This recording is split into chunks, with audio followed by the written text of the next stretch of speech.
Well, what is going on, everybody? Welcome into the Hump Day Hotline on the Buffalo Rumblings Multicast Network. My name is Joe Miller, and I am one of the hosts of the Hump Day Hotline. It's Hump Day. Jay Spence. Hey, Hump Day. You got Jump. to extend that intro, man. Like I was over here vibing to it, and it goes right into the. I'm like, man, it's time. It's I'm time. not sure what to do. So the network we used to be on, I used to be allowed to like rip down some of that NFL footage and throw it in there, and this network likes to play by the rules and not do that kind of stuff. I think I've got a workaround. They just don't want us to get flagged, right? That's what it comes down to. They're like, just please don't get flagged. Well, I got flagged, so that means for good reason that they play by the rules. Last week when for the chop up, Sterling shared some just some clips of Tua and all that Right. stuff, like literally 2 clips. It was like maybe 40 seconds. Right. Bruce woke up. He was like, hey, we got to talk. Like, oh man, this is Jay Spence. Get slapped on the I wrist. know, like, oh darn it, I didn't mean it.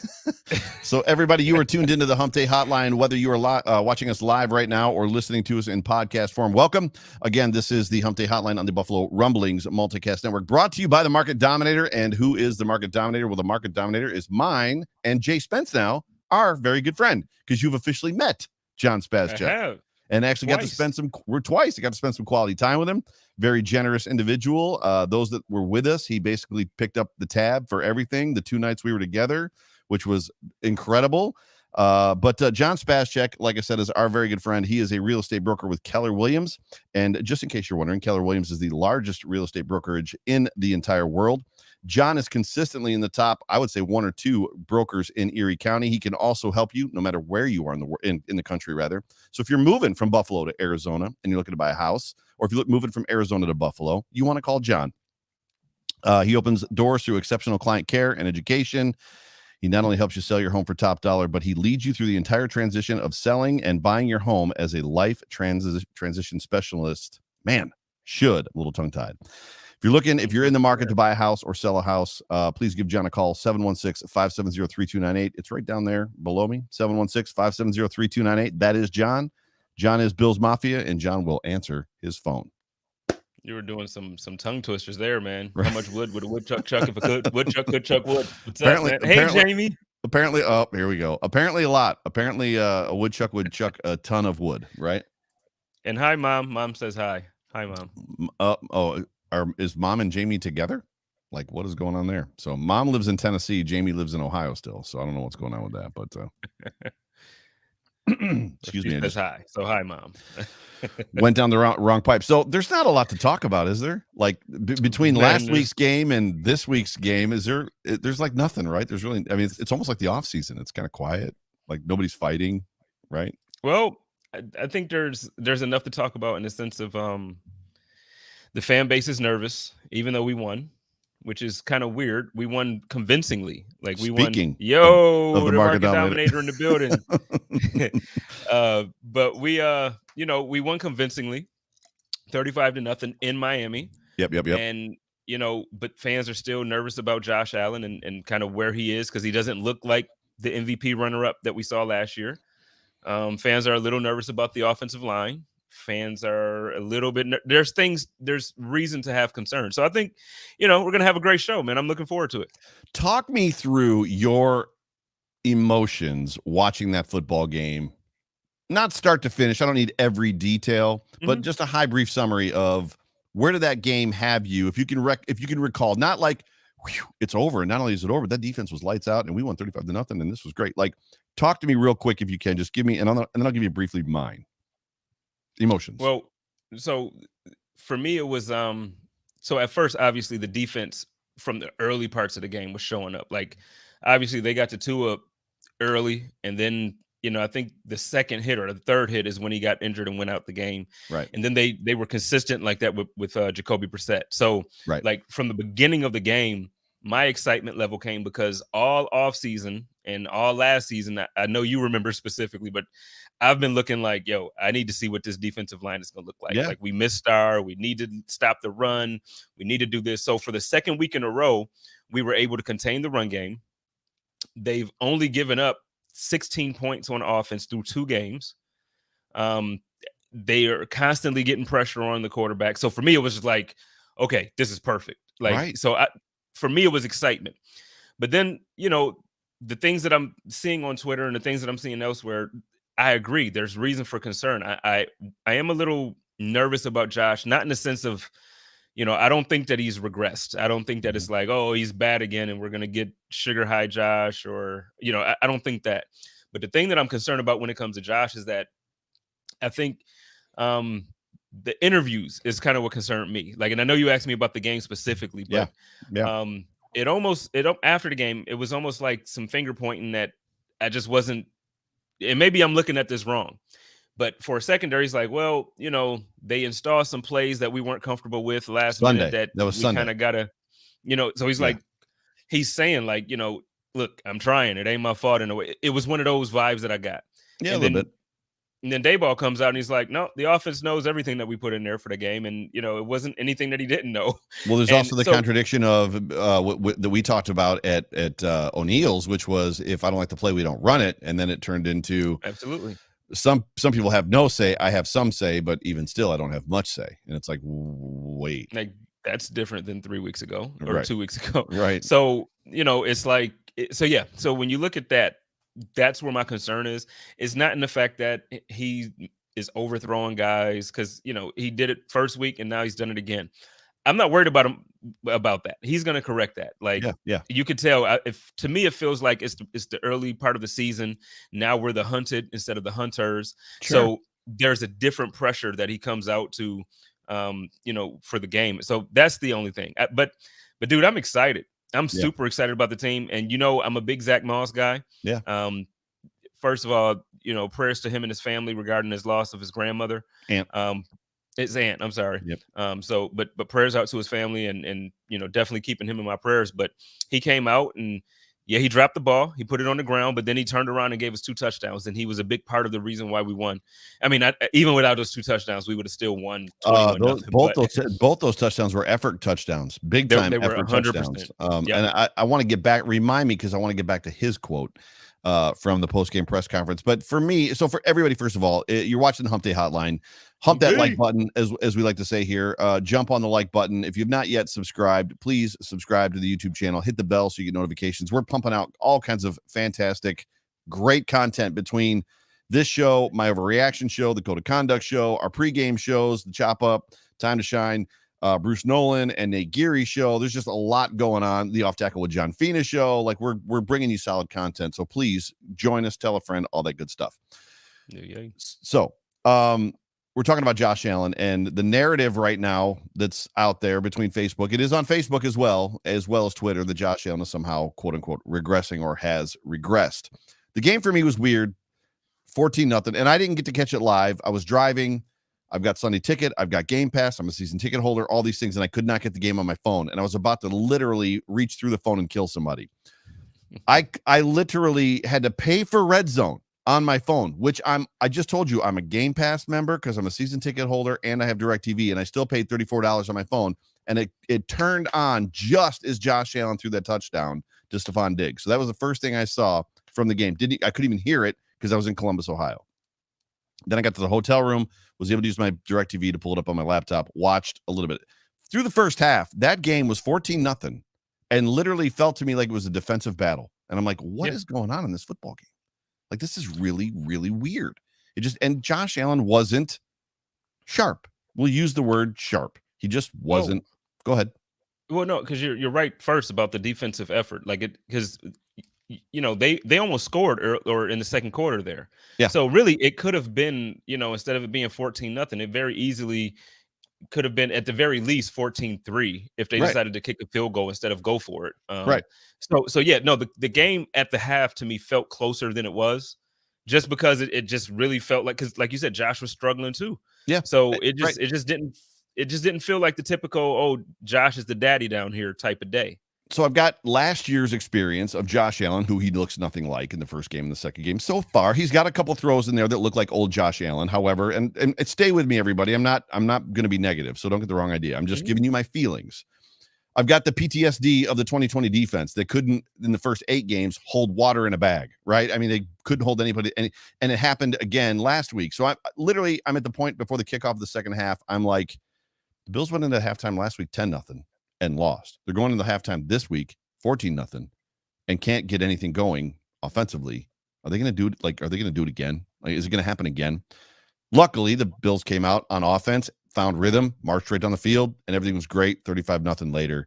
And I'm not worried about Josh Allen at that point. Like, literally, for me, I was elated about the defense. 2 weeks in a row, this defense has shown up. They look, I mean, the pressure they're getting, Epinesa, everything they're doing looks stupid and incredible, and I love it, and all that stuff. But the defense has me in a position where I'm not worried about Josh Allen. And I think the reason is, I will admit this, Josh Allen, I've said it 5 times already, doesn't look right. He doesn't look right. He's got some brilliant Josh Allen throws in there, but there's a lot of stuff where it's like, what was that?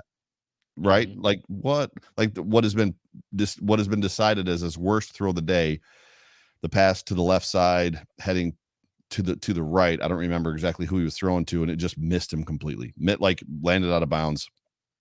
There was a lot of that stuff. Here's what I have discovered through the last couple of days, because I have a tweet on Twitter right now that has blown up, got like 600 or 700 likes, about things I'm worried about Josh Allen being 50. I'm more worried about COVID ending the season right now than I'm about Josh Allen regressing. It seems to me that people are misunderstanding the word regressing. Is Josh Allen off? Yes. Is he not right? Yes. Has he regressed? Regressed is a big word.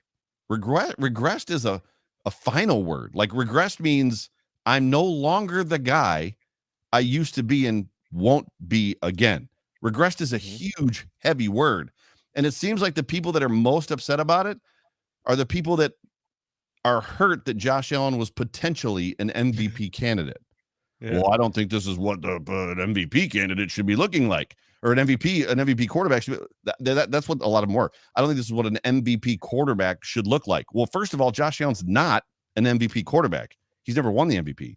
One guy I had to back down because he's like, I watch football and I know about this stuff, and MVP quarterbacks win Super Bowls. I was like, well, first of all, it is not 1-to-1.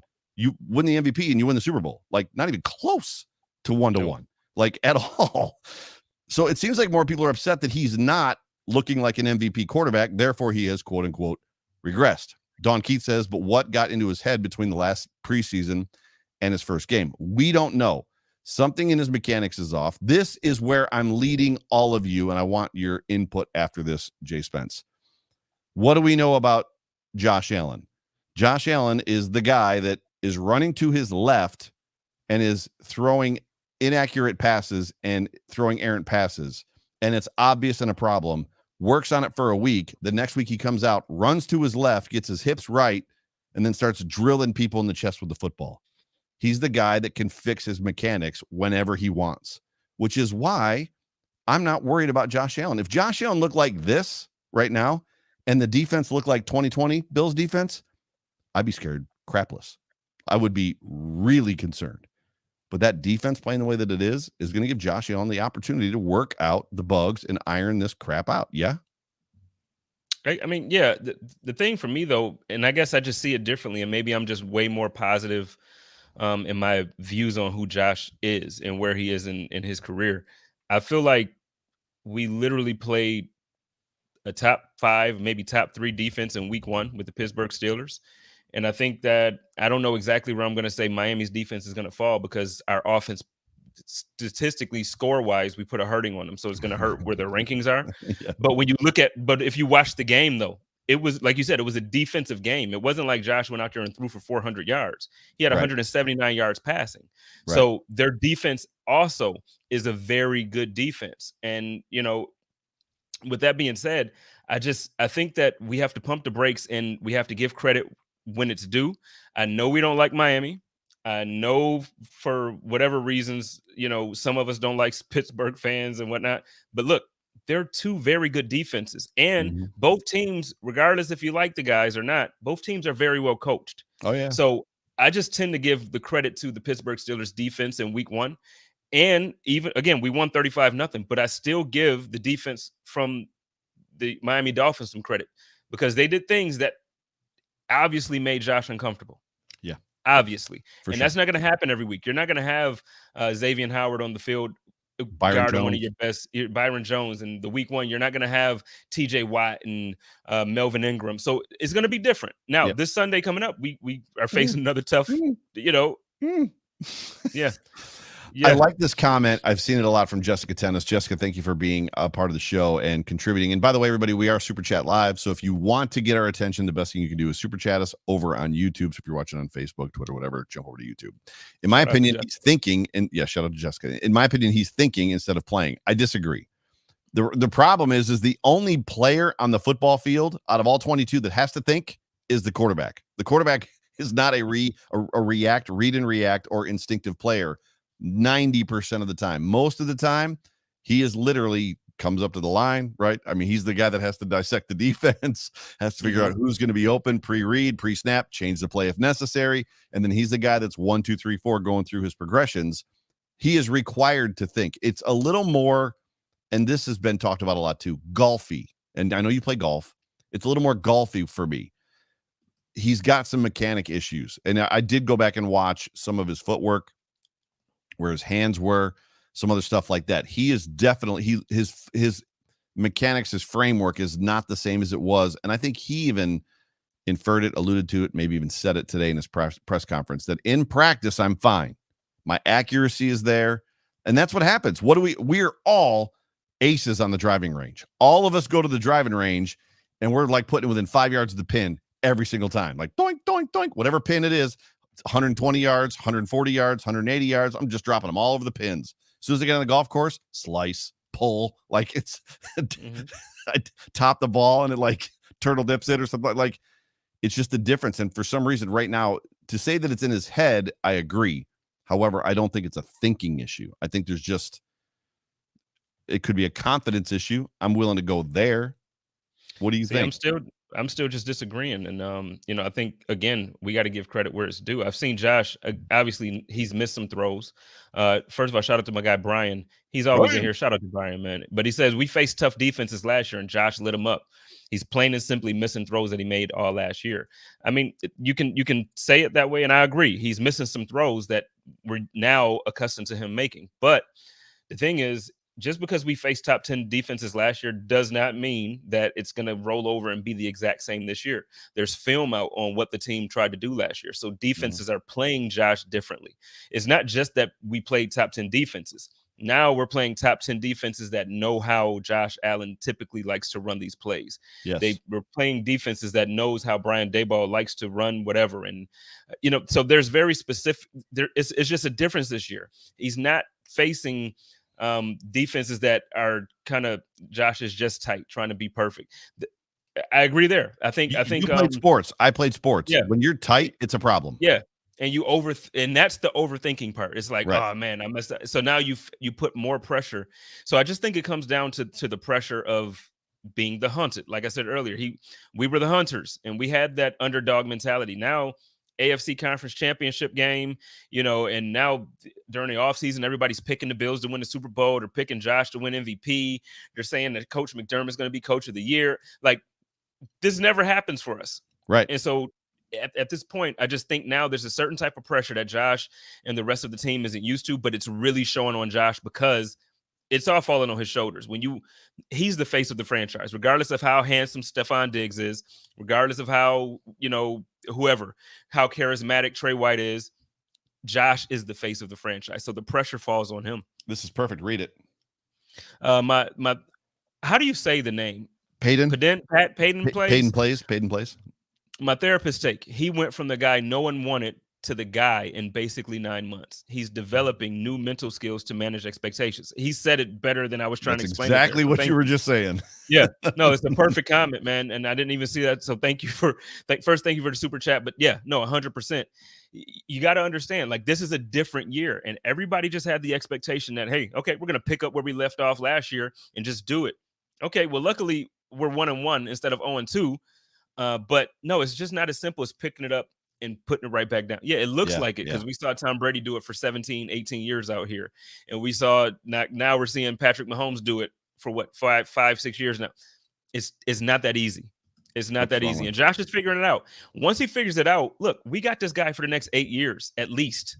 He's going to figure it out. And once he figures out how to be the top guy, when he figures out how to be the guy that everybody wants to get a shot on, he's gonna get it, and then we're gonna be cruising. But just give him some time. He's still young. Jackson says defenses went from stopping Diggs and Beasley to stopping Josh at all costs, and that's true. You talk about being the hunted versus the hunter. Before last season, 1918, teams are probably game planning, looking at film, whatever. What do we want to do to stop them and this kid? And what are we worried about? The defense in 19 is really good. So we're probably focusing on the offense and yada, yada, to basically now they're watching what other teams have done to beat Josh Allen, which is totally different. To your point, and I didn't want to, when it comes to Josh, I didn't want to believe or think that the money was going to make a difference or the MVP chat, banter chat was going to make a difference. But it does seem very much like he played last year. Like, I don't give a shit. I'm going to throw the football all over the football field and you try to stop me. And now it seems a little more, wow, there's like serious expectations on me. And if I don't throw this ball right, and that changes everything, right? When well, let me ask you this: how much? And this is not me being like the film guy, but how much of the game did you go back to watch and actually look at the routes? Like, did you see how much separation that these guys are really getting? Now, there's plays that he's missed. So again, I'm not saying Josh is infallible here. Yes, the problem that I have with some of them, and it wasn't all of them, with a number of them, is they weren't the best decisions. Right now, I don't care. It was blown up on a local radio station about the pass that he made to Stephon Diggs, and oh my God, he underthrew the ball by 10 yards, and everybody had to stop. And if it wasn't for Diggs out jumping Xavier Howard, then like that ball probably would have been intercepted, and that's a horrible pass. Josh Allen threw a similar pass last year that Diggs. It was like the defining. I think it was against the Dolphins. It was the defining play about Diggs when we were like, that's what a number one wide receiver looks like. Like, it was the Raiders, but it wasn't the Raiders. Okay, gotcha. Yeah, but it was a very similar, like, off pass that Diggs went up and got and took away from two guys, and all of us were like cheering and freaking out. It wasn't a Josh Allen sucks moment. It was like, yes, that's what you do. That's why you're here. And Diggs did it again, and he knew it. He laid on the ground laughing at Xavier Howard the whole time. Like, to me, that was a great pass. G Seals, thank you for the super chat. Thank you for being a part of the show. Josh will need a few more games to get back to being himself. I don't think it's going to take a few games. I think it's some root fundamental stuff, whether it's eating the burger. We heard that a lot last year because he said it and Jordan Palmer said it. So I'm not sure his left hand is right. I think a lot of it's about his feet. I just, honest to God, again, I'm trying to be as unbiased about things as possible. And I know I love Josh in a special way, so it's tough for me sometimes. But honestly, I just give credit to the Steelers defense. And even last week, we blew them out. We beat them 35-0. I just give credit to Miami's defense. But when we played the Steelers last year, look at Josh's stats. Right. Last year. He struggled. Yeah, we played top 10 defense. He struggled. But it's about the word regression. This is no, not, yeah, no. I threw that out. Yeah, this is not regression. Is he struggling a little bit? Yes. But when he finds that mojo, when he finds it, when he gets it again, look the freak out. Yeah, you just take that word regression, put it in the box, lock it up, throw it in the ocean. They're just gonna throw that out. Yeah. Talk to me at week 8. Talk to me around week 8, right? I mean, the Bills could have a winning record, and if Josh Allen, has 5 passing touchdowns by week 8 and subpar rushing numbers and his completion percentage is 50%, then we're probably having a different conversation. But right now, not so much. I'm just not there. Your man Chris Janke is a little upset with us, man. He said, damn, 20 minutes about Josh, man. Can we talk about this defense? And you know what? I kind of want to talk about the defense because you know why I want to talk about the defense. But we'll ride where you at first. Let's go where you at. Chris Janke ain't worried about Josh Allen either. No, yeah, nobody's worried about Josh. That ain't true. People are worried. Well, no, but that's what I mean. Like nobody should be worried about Josh. Right. So kick us off, because this defense was impressive. Absolutely impressive. The first thing I'm gonna say before I get on my Tremaine campaign, like I always do. Yeah. I was completely wrong about Greg Rousseau. I've said it multiple times. I've apologized publicly for not being excited, but I was wrong about Greg Rousseau. I was 1,000,000,000% wrong. I'm right there with. I was probably more in the wait and see category, but you're right. I mean, I'm right there with you. So there was a great deal of I don't know, like, what are we doing? Right? I mean, the running backs we wanted were gone. So there was There was nothing we could really do in that situation. But when the Greg Rousseau, I remember where I was. I remember how I felt when it's like, really, that's the guy, right? We have a desperate need at CB2. Like we have problems. And what's funny about it is, as much as he looks the way that he looks, and I just pulled up the AJ Epinesa film that Chris Trapasso did on Twitter that I showed John Fina on Monday night. You almost wonder if they probably should have gone CB2 with the freaking way that AJ Epinesa is coming out of his skin. Who is this kid? Like, AJ Epinesa, if he keeps this up, is taking a Josh Allen 2020 leap in his second year, where Josh did it in his third year. AJ Epinesa, man, I'm gonna just tell you, the guy he's a mutta. He's a whole different player than we saw. You remember that, right? Freaking yeah. But I'm so impressed with first of all, he's just a different player. He's so explosive. You ready? He's so fast. He's so strong. You ready? I'm gonna show the film. So here's the film. I told you this guy, AJ Epinesa, was in for a huge second season, and he was awesome against the Dolphins. Look at how he ducks under the right tackle and then flattens Tua Tagovailoa on the hit that ultimately knocked him out of the game. Here, he bull rushes the right guard, leads to an interception.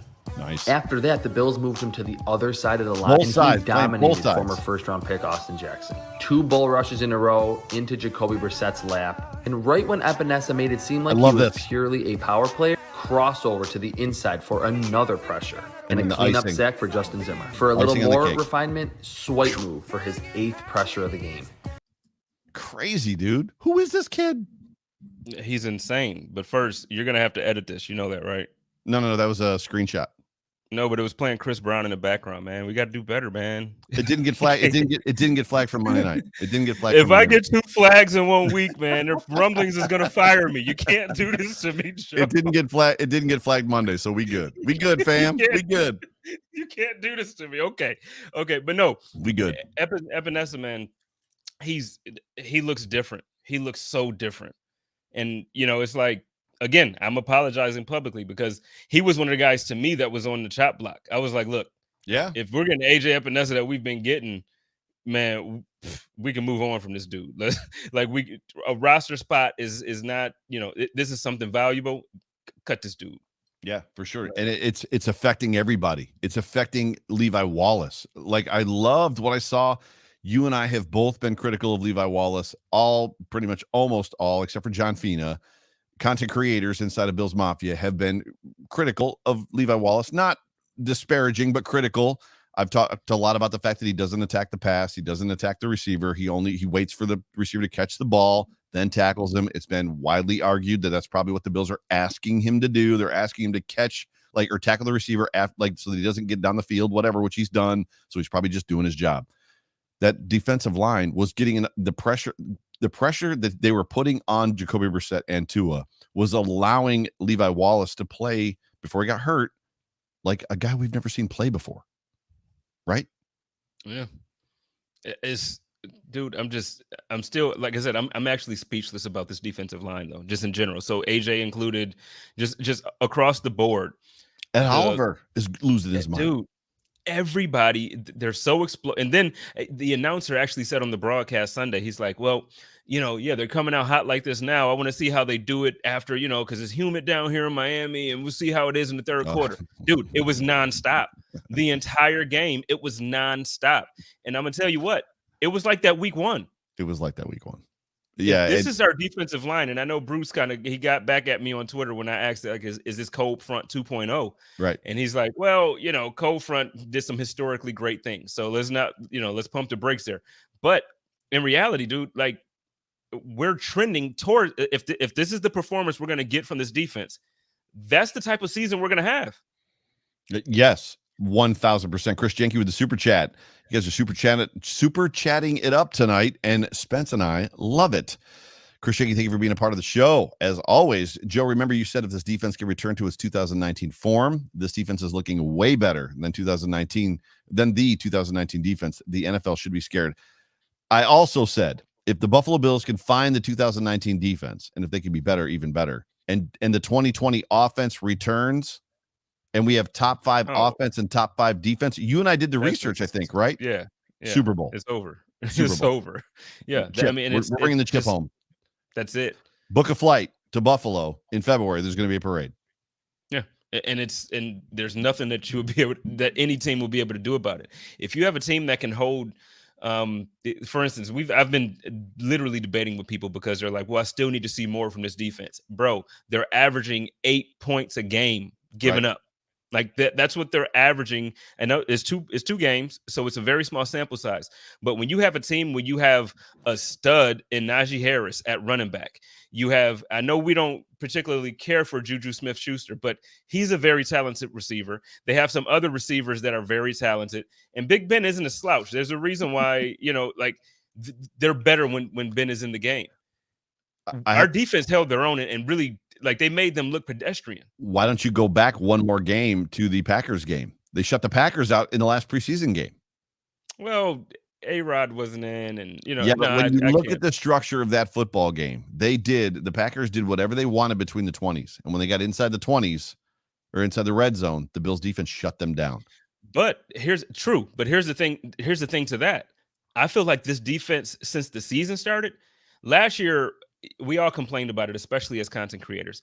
Oh, it's this bend but don't break, and just give up everything in between the 20s. Since the season started, it's no, I want a 4 and out. And if it's not 4 and out, then you're getting out on the second go at it. Like, they're really trying to shut teams down at the point of attack, and they're not just giving up things. Look, offenses are going to have to work against this defense. And I know we got some bad press for Trey White. And I know, like you said, I was critical last year and others were of Levi Wallace. Look, these guys aren't shutting it down. Like, it's not like we got Darrelle Revis and Stephon Diggs as a tandem out there. But at the same time, look, Trey White, regardless of what PFF says, Trey White is doing his job. There's a reason why they were picking on Levi Wallace that first week, because Trey White was doing his job. Yeah. And now, second week, Wallace, he stepped up. He absolutely woke up and stepped up. So, look, and y'all know how I feel about my dog, Tremaine. I'm not even going to get into it real quick. I'm not going to do it, but y'all know how I feel about my dog. How do you feel? Dude, Tremaine, to me, played well. Matt Milano was the linebacker of that football game. Matt Milano showed out. But I'm just, for the year, I'm just, obviously, I'm giving love to Tremaine. But I'm with you. But he stacked 2 good games. So for me, this is a campaign. It's a full season thing. So you got 2 good games from Tremaine, and I know he left a little early due to cramping and stuff like that with the humidity down there. But dude, look, and I did the count. I got the body count segment coming up on the chop up this weekend. Okay, I got the body count segment. Well, don't give it away. I'm not. I'm just saying, for the season though, he's already making people eat their words. Like I said, it's going down all year. All y'all gonna hear is me talk about how dope Tremaine is. I'm here for it. I mean, I'm legit here for it. So, just because somebody was talking about Star and we're talking about the defense, this is the Bills injury report for today. Cole Beasley, veteran rest day. Gabriel Davis still dealing with that ankle. Gabe Davis, I don't think, played in that football game on Sunday. I don't remember seeing him on the field. I could be wrong. Edmonds, heat illness, which is interesting. So he is apparently still struggling from whatever happened on Sunday. Hughes, veteran rest day. Micah Hyde, neck limited. Dane Jackson, knee limited. Star Lotulelei, groin. This is a new injury. Little concerning. F.A. Obata, calf, full practice. Levi Wallace, knee, full practice. So, yeah. Mm-hmm. Yeah, it's a little concerning about Star. It seems like this season coming into it, having a year off absolutely plays a factor in your health and your game readiness. Fina went as far to call him Hayward. Fina said that had they not been double and triple teaming Star Lotulelei in that football game, that he would have been doing Cam Hayward things, that he would have been losing his. And there was a couple plays where he was right in Jacoby Brissett's lap. No, I believe it. I think Star, the way he changed his body over the offseason, I know some of us were looking at it like, okay, maybe this might not be a good thing. And I understand why we did. But now seeing how quick he is and how strong he is, look, he can absolutely wreak some havoc. The thing is, again, taking a full year off like that, yeah, he's in shape. He works out, but being in game shape and being in shape is 2 different things. Right. So now you're seeing where he's getting groin injuries. He had a hamstring pull. So, you're getting these injuries, these soft tissue injuries that typically are a result of not being in proper game shape. Yeah. And he's older. He's not star. I mean, he's not Ed at this point. You know, he's not in his early 20s. So this guy has to get back in game shape. But I'm telling you, it's gonna be scary when he's just 100% with it. It's gonna be scary, man. It's gonna be scary when this whole team is firing on all cylinders. I mean, I hope this defense can keep up what they're doing. The role that they have and the rotation and all that. Go ahead. So Ahmed said, I think the defense is way more aggressive. I think Leslie finally got the guys to play aggressively. Everybody looks like they know what to do and where they are supposed to be. And that's the thing about consistency. You got guys that's playing on the same team now for 4 years together, 3 years together. And yeah, you have the exception of a few guys here and there because you got some rookies and you got some guys that they added last season. But for the most part, you got guys that know each other. Micah Hyde and Jordan Poyer talked about it a lot, how it's just like, well, no, the communication is just there. I can look over and I know what Jordan's thinking, and it is what it is. Yep. That matters. And now these guys are playing so fast. These guys are, man, it's exciting to watch. Continuity is an interesting word. Chris Jenke likes to say it all the time that I did an entire pod on overreaction about continuity. We're not going to talk about it tonight in this show or today if you're listening during the daytime. However, if the Buffalo Bills offense comes out this week against the Washington football team and lays an egg, you and I are going to have a long conversation next week about continuity. Deal? Bet.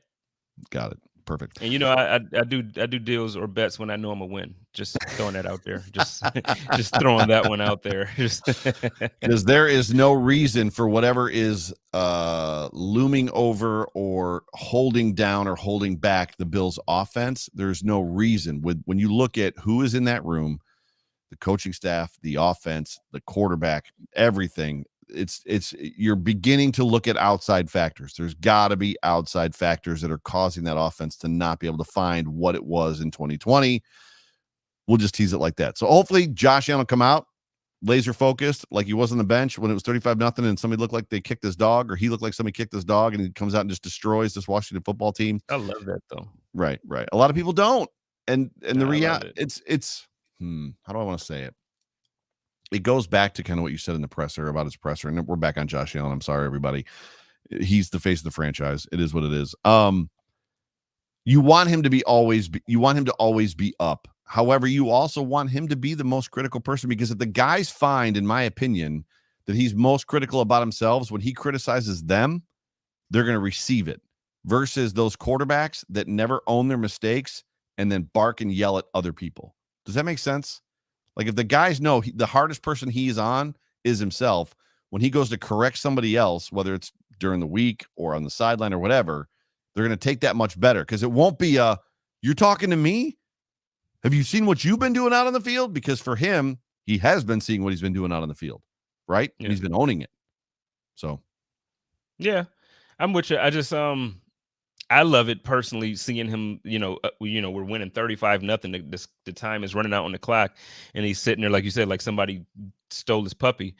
The reason why I love it is because it's like, look, he knows, yeah, we won this game, but it's not about just winning. It's about how you win. It's about how you perform. Yeah, it's a team game, and we take this W. But when you're a championship contender and you feel like you're a championship or Super Bowl contender, you're not supposed to win games like that. Now, granted, you want to win with your defense, but for Josh, I'm supposed to be an MVP. I'm supposed to lead my team to the Super Bowl. I shouldn't be winning a game with 2 touchdowns, 1 interception, and 179 yards passing on probably right around 52% pass. I can't remember exactly what the percentage was. Right. It was, low. You don't, that's not a game for an MVP runner-up. That's not what you want. But at the end of the day, do you care? If the Buffalo Bills win the Super Bowl this year and Josh does not get a single MVP vote, do you care? Yes. I do not. I do, for this reason. Think about... He's 24. He's got 12 years to win an MVP. I understand. Not necessarily the MVP. I could care less about him winning MVP. I'm saying his performance to the Super Bowl. Like, wait. There. Richard Rush says, holy shit, Josh has played iffy ever since I bought that Allen shirt I wore at practice. Burn it. Well, Allen, the thing is, the amount of money that we've given him now, if he's going to be 2019 Josh and we're going to win the Super Bowl with 2019 Josh, We don't need to pay him that money, and we could even further strengthen our offensive line or our defense. We can get a running back. He's not. No, I'm not saying he is. He's not going to remain, but he's not going to remain for the next 12 years. He's not going to be 2019 Josh. Well, I mean, we hope not. I just can't see it. Let's do this. No, I don't see it. I don't see it. But wait, I mean, I don't see it either. But the thing is, it's still yet to be seen for him to do what he did last year again. So we have to, like, the thing is, he's been more consistent being 50%, 58% than he has been being 68%. Right. So we have to, like, so the thing is, right now, I got 2 years of him being and 1 year of him being So I need to see another year of before I'm consistent. You've got 1 year of him being like, could you stop running the football? Because he was a glorified running back. You've got 1 year, the next year, 19 of him being meh. And then you got 2020. It wasn't, it was, holy shit, who's this guy? Well, yeah. But, my excitement levels today, my energy. Get it up, bro. Come on. It's only for Tremaine. I save all my energy for Tremaine right now. But I think Josh I don't think he's going to regret, I'm not that guy. Yeah. I think Josh is who he is. I'm just saying, though, he still has to show and prove. That's why we play the game every week. We're short on time tonight because you've got commitment at 10 o'clock, somewhere around 10 o'clock. So I do want to hit the running back one conversation in Zach Moss, because what I wanted to come back to is Zach Moss. We can talk about this for just a couple minutes. I want to hear your thoughts. Zach Moss said, I knew if I didn't get it in, they were going to throw it, which is interesting to me that these two running backs, because they talk, they're in the room together. I promise you the running backs coach is telling them, if you get the ball inside the 10 and you don't hit that goal line, you ain't getting another chance. Yeah.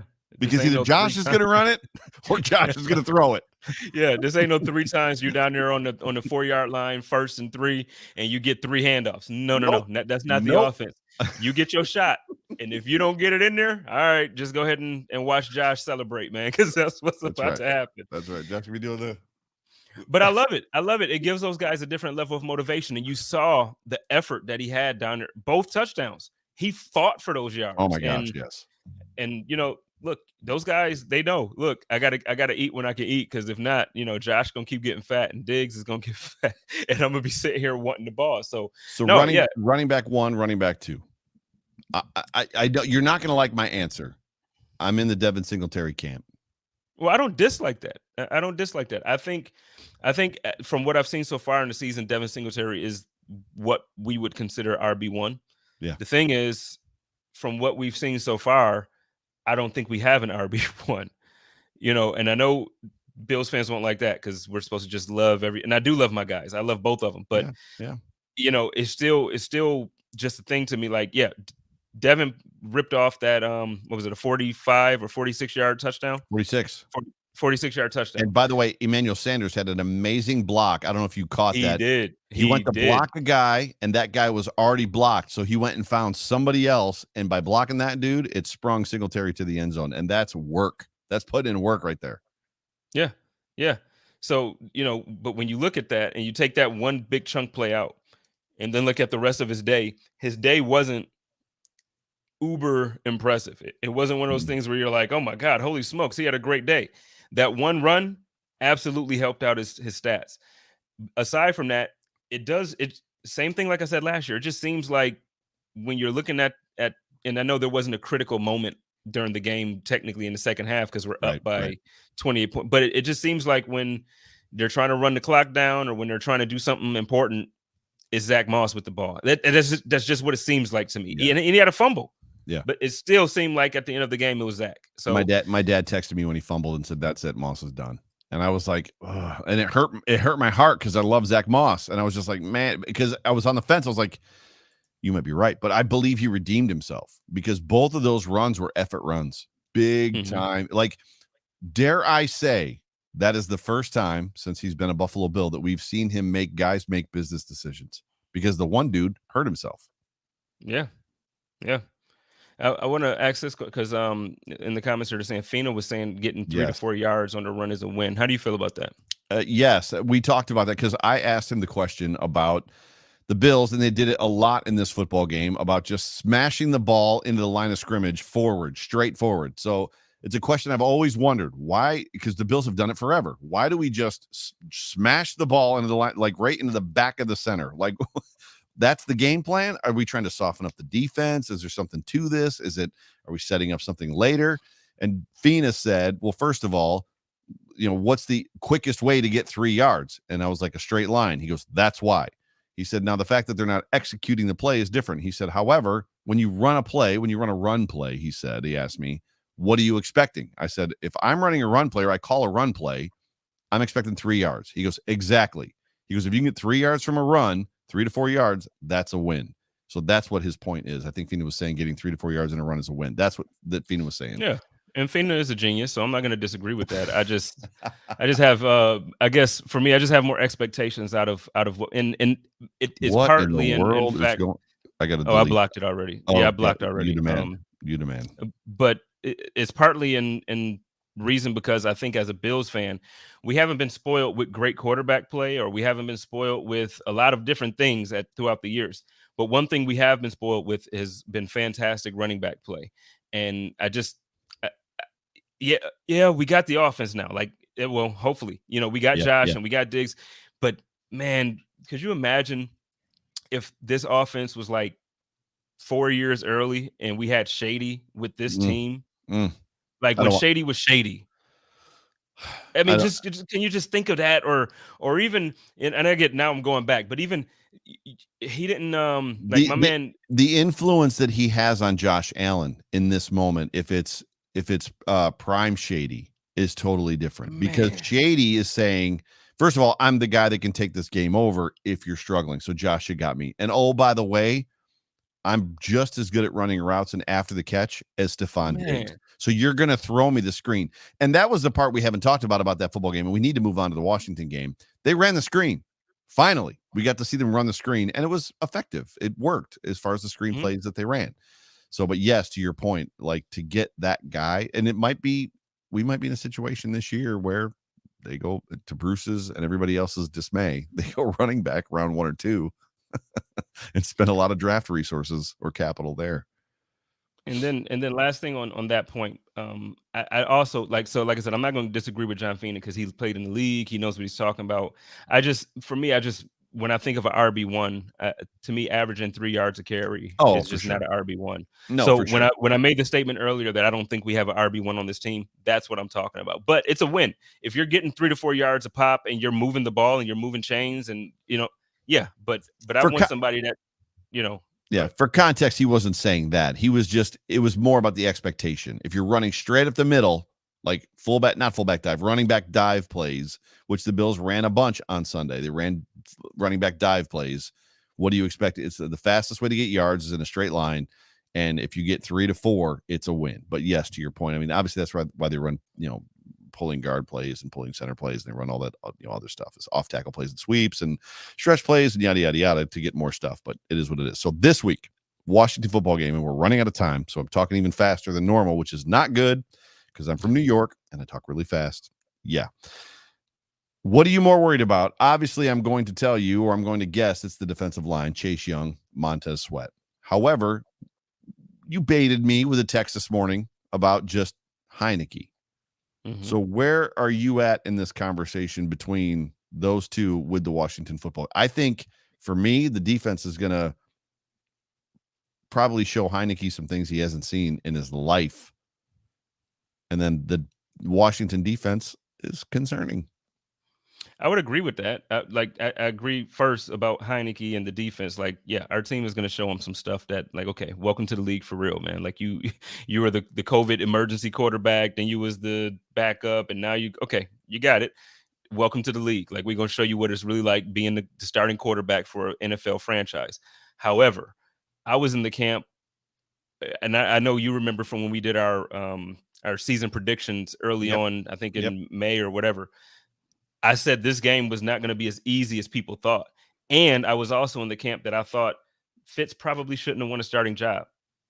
So I think the right man for the job is actually in at starting quarterback right now. Unfortunately, it's due to injury. But I think, and we saw this last week, Taylor Heineke he doesn't look like a franchise guy. I'm not going to say he's going to tear the NFL apart. Right. But he looks darn good. He looks really good. And they have weapons on offense. They have good running backs. They have a very good tight end. They have great receivers. An incredible receiver. So all I'm saying is, I get that we're feeling ourselves as fans. Look, don't go into this game thinking it's about to just be like Miami Part 2, where we're just like giving donuts to teams every week. Yeah, but when you say that, I didn't think that way about Miami before the game. I was legitimately concerned about that football game. Divisional opponent. You, as much as Josh Allen's 5-1, and I don't remember McDermott's number, but Flores is 0-4. At some point in time, what the Patriots did to the Bills for 22 years is not normal. Whatever it was, 19-3. That's not normal. That doesn't happen. I was nervous about that Dolphins game because at some point in time, just because of matchups, because of familiarity, because you play them twice a year, every single freaking year. Law of averages. Law of averages. It's going to happen. They're going to come up and kick you in the face, right? I mean, I wasn't worried about that. I thought the game would be close or closer. I didn't think, I wasn't worried about the game. Brian Van Slyke thought it was going to be sneaky. Brian Van Slyke thought it was going to be 35-0. He predicted it. No, that was a perfect take. I like that one. I was following him anyway, but that one made me follow and listen to his pod. Like I actually went and listened to his pod. Good, great take, man. But no, I just think, like I said, I've early in the offseason, I said Washington was going to be a better team than what most people give them credit for or think they're going to be. Yeah. And I still feel that way. I think based on what we've seen as far as injuries and just some other things, the way teams are playing against Chase, teams are really trying to put Chase, they're trying to make it difficult for him to do what he does best. I think the Buffalo Bills will have a good game plan going into it. And to everybody's point, I think Josh has the game this week. I think this is the week where Josh comes out like, okay, you know what? Damn this. I'm tired of this BS. Let me go ahead and just lay the smack down, show these boys who the dad is, because I just left my other kids and I'm about to go to the NFC kids. Josh got kids everywhere, all over the country. He about to do some things. So y'all need to start checking that child support. Matter of fact, Brittany, we need to check child support because Josh got all these kids all around the country. We got it. And then my man Tremaine is about to catch bodies. So you already know we got to see something, say something, and we got to check Josh on this child support stuff, man, because it's getting ridiculous. And he making way more money. More money. That's amazing. I love it. I guess my concern, Dale sure says, I guess you got to be drunk to make great predictions. Well, he nailed it. I don't know what I mean, that the sample size is small. We have 1 for 1 and he nailed it. I guess for me, as it pertains to this football game and Josh, losing his mind, it's going to be interesting to me to see what the Washington football team does. Are they going to blitz a lot, which is what they do? Or are they going to just rely on Montez Sweat and Chase Young, former Ohio State Buckeye Chase Young, and drop all those guys back into coverage? And are they going to start, are we about to see this offense for the Buffalo Bills morph? I guess is the question. Is it going to morph into something where they're going to have to start doing something to beat what defenses are doing to them and then return? And then obviously once those linebackers come forward and those safeties come forward to stop whatever it is, then we're going to see Josh start doing what Josh does. It's very much a chess match, a dog and pony show. I don't know what you want to call it, that we used to see from Brady. Brady was the guy that would morph. Brady was the guy that would come out, stand in the pocket for a week and throw darts all over the football field. And then when we had the cold front, and it was like, oh, we got Tom Brady this year because he ain't going to have time to stand back there and like forever and hit his receivers. All of a sudden, the dude's getting the ball out in a second and a half. All over the field. Like, he's like, oh, yeah? Watch this. Like, are we about to see I'm ready to see the Bills offense morph. And that's my question. What is the Washington defense going to do? And how is the Bills offense going to respond? Well, my prediction this week is that the Bills offense is going to come out and just, I feel like, again, he's that picture that we saw, and actually somebody just tagged me in it. I wish I could, let me see if I could share it real quick, but Josh is pissed, man. And I think it's one of those things now where it's like, all right, I'm y'all want it. This is it. When you see this, you see this face, that's not, and look at the score. Look at the score right there. If dad looks at you like that, it's a problem. That's a problem. So when you see that, man, I'm telling you, watch out. And again, that was with a 35-0 score. Right. Yeah, no. They don't want to see these boys. Game predictions. So everybody in the chat, What do you got for a game prediction? Final score prediction for this football game. Where are you at on this, Chase Spence? I'm gonna go 24-13. It's funny how our expectations for the Bills offense have come down a little bit. So first week 1 on Time to Shine, everybody was in the 30s to high 30s. And then it was like, oh, the Bills didn't score that many points and Josh Allen didn't look good. Define for me how the Bills get to 24-13. Well, I'm gonna go with. I know we're not at the point where I'm giving my Josh stat line, but No. it's part of it. So, Josh, I feel Josh is gonna have a 3 touchdown game. Nice. And then we're gonna have a pretty long field goal. I don't think we're gonna get a touchdown on the ground unless it's a run by Josh. So if it's 2 through the air and 1 on the ground for him, but I think again this is one of the games where Josh comes out and it might not be the highest scoring as far as like, okay, we're 42 points, 35 points. But I think Josh is going to have a day. And I think it's going to look a lot like it did last year where the running game won't, because to me, the running game still hasn't been as effective as we want it to be. Right. So I think Washington does a pretty good job at that. And I think the run game is going to look a little lethargic this week. And I think Josh is going to be that guy that we've been waiting for him to be. Matthew Massaro in the middle of all of the game predictions that are coming through in the chat section. There's another one. Says that McLaurin might have a solid game. If Heineke throws at Tre'Davious White, I said that to Fina on Monday. How were the coaches not slapping Brissett in the side of the helmet? Like they're starting CB2, who's barely, at least has shown, has been barely a CB2 in the NFL, is out. Dane Jackson is in. Stop throwing at Tre'Davious White. He threw at Tre'Davious White the whole game, and it got him. What though? Dane didn't look bad. Like there was a reason why they weren't throwing it to Dane because Dane was in position. So it was one of those things where it's like, look, we got to throw it. And so they thought they had a matchup over there against Trey, but you know. So for me, this football, I don't even know what to predict because Josh Allen, we watch it. You and I were on this freaking show. I think maybe not. I don't remember. I had said after the Cardinals game that the Bills have I think it was on the Overreaction show. The Bills had the potential to run the table, and they did. And they did it against amazing defenses. As much as I want the good defenses to scare me, the Bills have shown a propensity and ability to overcome whoever it is that they're playing. I want to see the Bills in that 40-point area, right? So I want to see the Bills at 42, somewhere around there. I just need to see him find his groove. I need to see Dable help him to find his groove. So I don't know. I don't even know what to predict score-wise. So as much as you're at 24, I think it's going to be better than that. I think the Bills potentially have a defensive touchdown this weekend, which is going to help the offense. So give me 37, 38, I think, probably to somewhere around 21, 24. So probably my score prediction. Josh Allen, I think, is going to have over 300 yards, probably 320, 325. And he'll account for a couple touchdowns. Might have another interception. I'm not sure he's going to be all the way back, but he'll probably have another interception, but probably account for 3 touchdowns.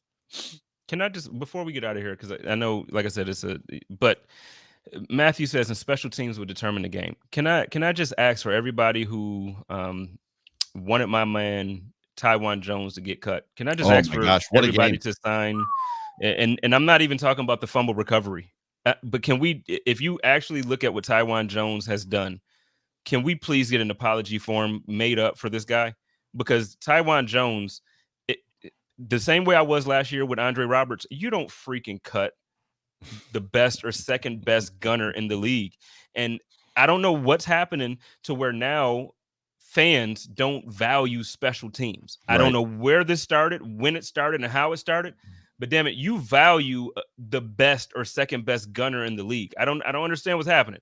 But can we? I might have to just make one of those up and try to get that out there because Taiwan Jones, man, he did the damn thing. He did for sure. He had a fantastic game, ladies and gentlemen. You have been watching and listening to the Hump Day Hotline on the Buffalo Rumblings Multicast Network, brought to you by the Market Dominator, my good guy, John Spascheck. Call John if you're looking to buy or sell a home at 716-570-3298. You can also reach him at email or on his email at yourelitebroker@gmail.com. But dude, this is always fun. And it's can I just say that first of all, is like time is completely wound down. We're at negative time now. our viewers and comment people are freaking awesome. So thank you for riding with us, right? All of you that are in the comment section, all of you that pay attention to this show, my family who shows up every single week. Mom and Jamie. Shout out to Mom and Jamie. And Uncle Dale. My Uncle Dale's in the chat too. But all of you guys are our family. We very much greatly appreciate all of you being a part of the show and just chiming in and commenting and just making that space fantastically great. We just got a huge super chat. So we're gonna have to back up. So there we go. Oh, Matt Massaro just says thanks. Just says thanks, fellas. Bro, thank you for the super chat. And thank you, Matthew, for just like with everybody else, just for being a part of this show. Helping what we do be fun. Because if it was just Jay Spence and I, we would still have fun, but it would nowhere be close to the fun that it is. This is awesome. This is clutch. I feel like I have a big family now, right. Every week I look forward to seeing Richard Rush in the comments and seeing the real Chris Jenke and Robbie and, Daniel and just everybody in the comments. T. Estelle and Matthew and Robbie, and we're gonna miss people. We're gonna miss people. Ryan so Bowers. I don't want to get into the. I always do this. I fall down that rabbit hole and start mentioning names, and then I forget and I feel horribly. So, but everybody Amanda, that's in here, everybody, I love you. Yeah, Amanda, Kristen, now all the babes that have started to kind of get involved and jump in. Just everybody. I just love. Every week, I look forward to, the Code of Conduct, to the Hump Day Hotline, now to Chop Up, and I look forward to watching your show. Because same thing, the comments, I try not to comment as much when I watch other people's shows, but I like to watch, and I see the love, and I just see the energy this season that we're going to take. And, dude, I just love it, man. I've been waiting for this. I'm same. And I'm just looking at Matthew Massaro's super chat, $17.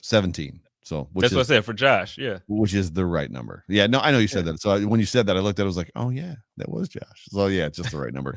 So yeah, ladies and gentlemen, Hump Day Hotline, Buffalo Rumblings, Market Dominator. We love you guys. I'm Joe Miller. You can find me on Twitter at Joe Miller Wired. Make sure you catch my show, The Time to Shine. It might be at 10 o'clock this week because I might have a commitment earlier in the day, earlier in the evening. But Time to Shine, Saturday evening, either 8 or 10, and then the Overreaction postgame show at 9. And you've got what? We got the Chop Up at 9 on Saturday. At 9 p.m. Eastern. So yeah, do not miss any of that. But like, subscribe, do all that good stuff. Joe Miller, Jay Spencer King. Go Bills. Go Bills.